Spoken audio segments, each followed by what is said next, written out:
देखिए इससे पहले हम जितने भी क्वेश्चन करते हुए आ रहे हैं उन क्वेश्चन में क्या हो रहा है कि एक बैटरी से आप एक कैपेसिटर को चार्ज करते हो। जब वो कैपेसिटर चार्ज हो जाता है तो आपने एक लोड लगाया हुआ होता है।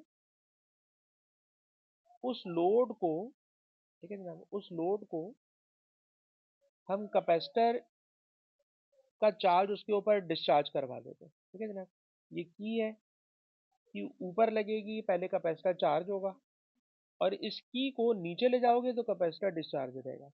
इससे पहले जितने सवाल कराए बेटा सारे क्वेश्चन में डिस्चार्ज किस पे कराया है? सर डिस्चार्ज करवाया है आर पर। और जब आर पर डिस्चार्ज कराते हैं तो एक्सपोनेंशियल वाले फार्मूलाज लगते हैं। ठीक। अब सर एक नई कहानी आ रही है। नई कहानी क्या है? वो डिस्चार्ज पता है किस पे करवाएगा? डिस्चार्ज करवाएगा एक और कैपेसिटर पे। ठीक है ना, कैपेसिटर को डिस्चार्ज कराएगा लोड के ऊपर नहीं, एक दूसरे कैपेसिटर के ऊपर। ठीक है जनाब। अच्छा, ये जो दूसरा कैपेसिटर है, ये अगर कैपेसिटर फॉर एग्जांपल, मैं आपको एग्जांपल दे रहा हूँ, ये 12 वोल्ट का वोल्टेज था फॉर एग्जांपल, इसके ऊपर चार्ज आ गया 100 coulomb, 100 micro coulomb for example.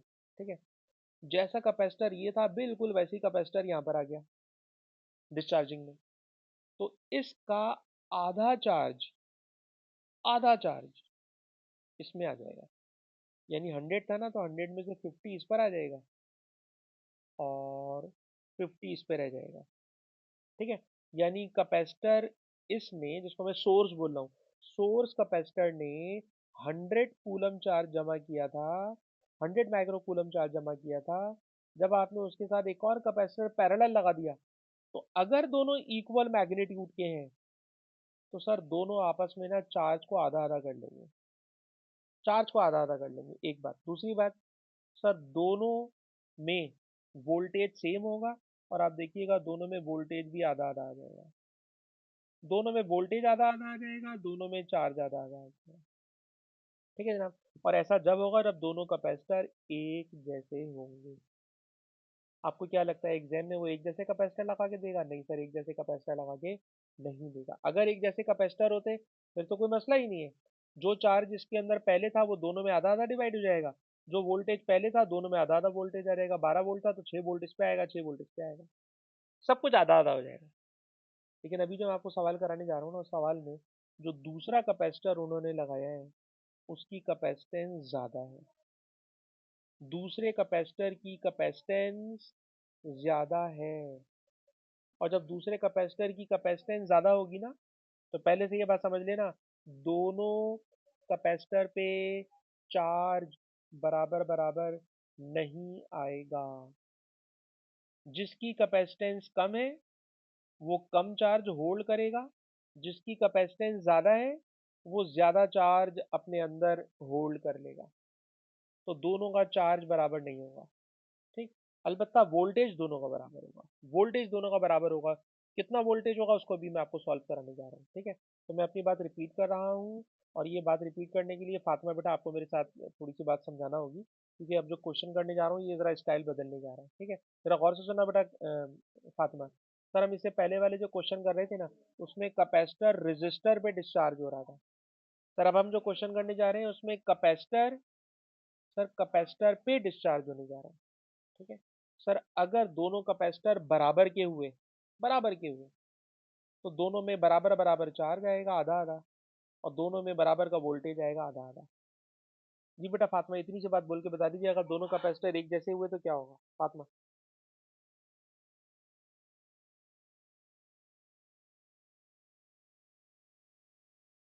Charge भी सेम होगा, वोल्टेज भी सेम होगा, दोनों आपस में बराबर बराबर बांट लेंगे। ठीक है बेटा, दोनों आपस में बराबर बराबर बांट लेंगे। ठीक है। अच्छा, लेकिन वो बराबर वाला देगा ही नहीं, पर वो देगा डिफरेंट। ठीक। और जब डिफरेंट देगा तो फातिमा बेटा बताना किसमें चार्ज ज्यादा आएगा किसमें चार्ज कम आएगा? जिसकी कैपेसिटेंस ज्यादा है सर वो ज्यादा चार्ज खींच लेगा। जिसकी कैपेसिटेंस कम है सर वो कम चार्ज खींचेगा, ये होल्ड कर पाएगा। लेकिन वोल्टेज दोनों में बराबर होगा, लेकिन वो वोल्टेज बरा यानी कि आधा आधा नहीं होगा। सर वो कैसा होगा, तो उसको समझाने के लिए मैं चाहूंगा कि हम लोग क्वेश्चन पे चले चलें, ताकि जब क्वेश्चन पर होंगे तो मेरे ख्याल में हमें बात समझाना ज़्यादा आसान हो जाएगी। ठीक है, तो क्वेश्चन पे मैं आपको लेके जा रहा हूँ।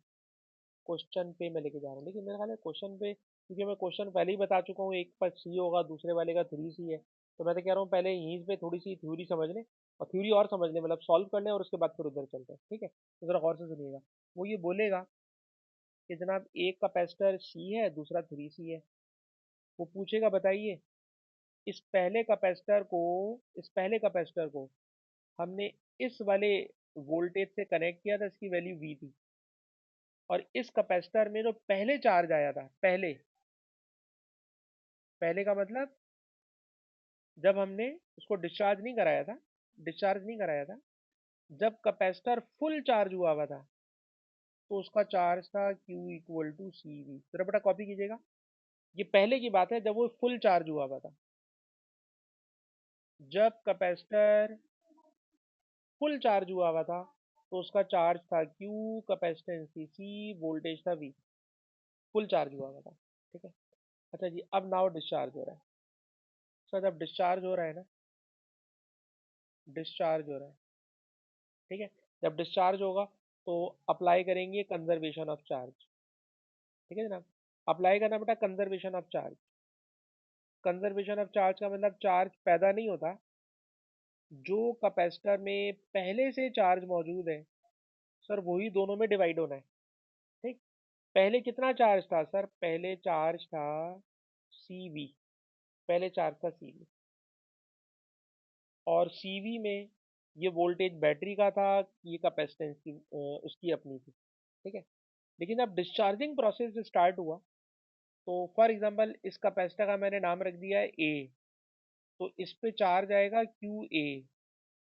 इसका नाम मैंने रख दिया है B, इसका चार्ज होगा QB। ठीक है ना, दोनों के चार्ज बराबर बराबर नहीं होंगे, क्योंकि एक की कैपेसिटेंस ज़्यादा है, एक की कैपेसिटेंस कम है। ठीक है, इसी तरह इन दोनों का वोल्टेज पुराना वाला नहीं होगा, कुछ और होगा, जो भी मैं कैलकुलेट करके दिखा रहा हूँ, कैलकुलेट करके दिखा रहा हूँ। वी ए वी बी बराबर होंगे, पर कितना होगा ये मुझे नहीं पता, वो मैं कैलकुलेट करके दिखा रहा हूँ। तो ज़रा देखिएगा, अगर मैं आपसे कहूँ कंजर्वेशन ऑफ चार्ज, तो सर जब हमने बैटरी से चार्ज भरा था, तो चार्ज था CV। V का मतलब ये वाला वोल्टेज, C का मतलब ये वाला चार्ज कैपेसिटेंस। जब ये डिस्चार्ज हो रहा है, तो सर कैपेसिटर A में अलग चार्ज आ रहा है, कैपेसिटर B में अलग चार्ज आ रहा है। कितना चार्ज आ रहा है वो भी अभी निकाल के दिखाऊंगा।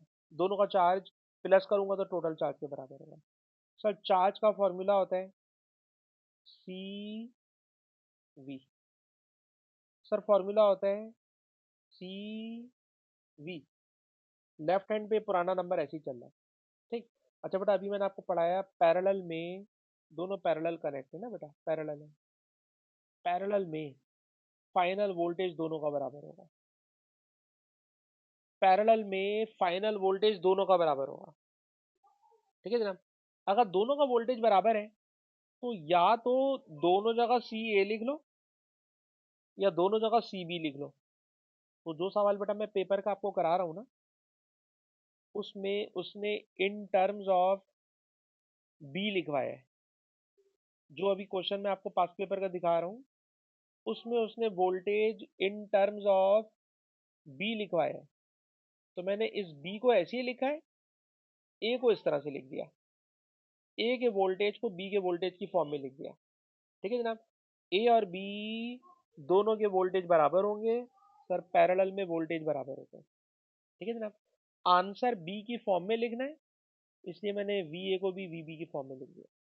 ठीक है जी, अच्छा अब आप मुझे ज़रा ये बताइए कि इन दोनों में से राइट हैंड के ऊपर, ठीक है जनाब, अच्छा ये जो CA है, CA कैपेसिटर नंबर 1, इसकी कैपेसिटेंस सर खाली C थी, ये तो आपने नाम उसका CA रख दिया, इसकी कैपेसिटेंस थी खाली C। और जो कैपेसिटर B है, उसकी कैपेसिटेंस थी 3C। ठीक है जनाब, B की कैपेसिटेंस 3C, A की कैपेसिटेंस खाली C। पूरी इक्वेशन को C से डिवाइड कर दो। जब आपने बेटा पूरी इक्वेशन को C से डिवाइड किया, तो राइट हैंड पे बन गया VB plus 3VB, VB plus 3VB, it makes 4 VB। और क्वेश्चन है कि B का वोल्टेज बताओ, तो B का वोल्टेज होगा V/4, बी का वोल्टेज होगा V/4। और अभी मैंने ऊपर पढ़ाया है बी और ए दोनों के वोल्टेज बराबर है। सर अगर दोनों के वोल्टेज बराबर है, दोनों के वोल्टेज बराबर है, तो ए का वोल्टेज भी V/4 होगा और बी का वोल्टेज भी V/4 हो जाएगा। V का मतलब पुराना वाला V। सर पुराने वाले V का V/4 इस पर आएगा, पुराने वाले V का V/4 इस पर आएगा। दोनों पर वोल्टेज बराबर होगा, लेकिन V/2 नहीं होगा। सर V/2 जब होता जब दोनों कैपेसिटर एक जैसे होते। सर दोनों कैपेसिटर एक जैसे नहीं है, सर दोनों कैपेसिटर एक जैसे नहीं है, तो इसलिए वोल्टेज V/2 आधा आधा नहीं होगा, बल्कि वोल्टेज के लिए हमने कैलकुलेशन करके साबित किया है, प्रूव किया है कि बी का वोल्टेज V/4 आएगा, बी का वोल्टेज V/4 आएगा। जरा इस क्वेश्चन को बेटा देखिएगा ताकि मैं इस बात को आगे बढ़ा सकूं। देखिए क्वेश्चन ये रहा, क्वेश्चन ये रहा, क्वेश्चन है आपने प्रूव करना है कि B का वोल्टेज V/4 आएगा। आपने प्रूव करना है B का वोल्टेज V/4 आएगा, ये प्रूव करना है। ऊपर वाला पार्ट बहुत सिंपल है, सीधे सीधे फार्मूले लिखवा रहा है, वो मैं आपको सिखा दूंगा। सीधे सीधे फार्मूले लिखवा रहा है, वो कुछ भी नहीं है। असल चीज है B का वोल्टेज प्रूव करना है, V/4 आएगा, एक बात। और ये सवाल यहाँ खत्म हो रहा है, कोई खास इसमें बात आगे नहीं आ रही। लेकिन मैंने एक और वेरिएंट में देखा है, एक और वेरिएंट में मैंने देखा है, उसने बोला है दोनों कैपेसिटर का चार्ज भी निकाल के बता, दोनों कैपेसिटर का चार्ज भी निकाल के बता। तो जरा देखिएगा, ए का चार्ज और बी का चार्ज, सर दोनों का चार्ज निकालना है। दोनों का चार्ज कैसे निकालेंगे, तो जरा सुनिएगा। ए की कैपेसिटेंस थी खाली सी और वोल्टेज आया है V/4, ठीक है जनाब। ये बताइएगा सी वी, सर सी वी था पुराना चार्ज, सी वी था पुराना चार्ज, सी वी था पुराना चार्ज। तो ए के ऊपर चार्ज आएगा पुराने वाले चार्ज का Q/4, और बी वाले पर आओ। सर बी की कैपेसिटेंस है 3C, बी की कैपेसिटेंस है 3C, और सर बी का वोल्टेज अभी अभी हमने प्रूव किया, इट इज V/4। तो कैपेसिटर बी का चार्ज आएगा 3/4। और बताइएगा ये वाला सी और ये वाला वी, सर सी वी मिलके बन जाएगा पुराना चार्ज, सी वी मिलके बन जाएगा पुराना चार्ज। तो हमने ए कैपेसिटर का चार्ज बताया Q/4, और बी कैपेसिटर के ऊपर चार्ज आएगा 3/4। तो आप देख लीजिए, जिसकी कैपेसिटेंस ज़्यादा है उसने ज़्यादा चार्ज होल्ड कर लिया, जिसकी कैपेसिटेंस कम है उसने कम चार्ज होल्ड कर लिया। तो ये भी वेरिएंट में क्वेश्चन आया हुआ है। ठीक, रिकॉर्डिंग बेटा मैं बंद कर रहा हूँ।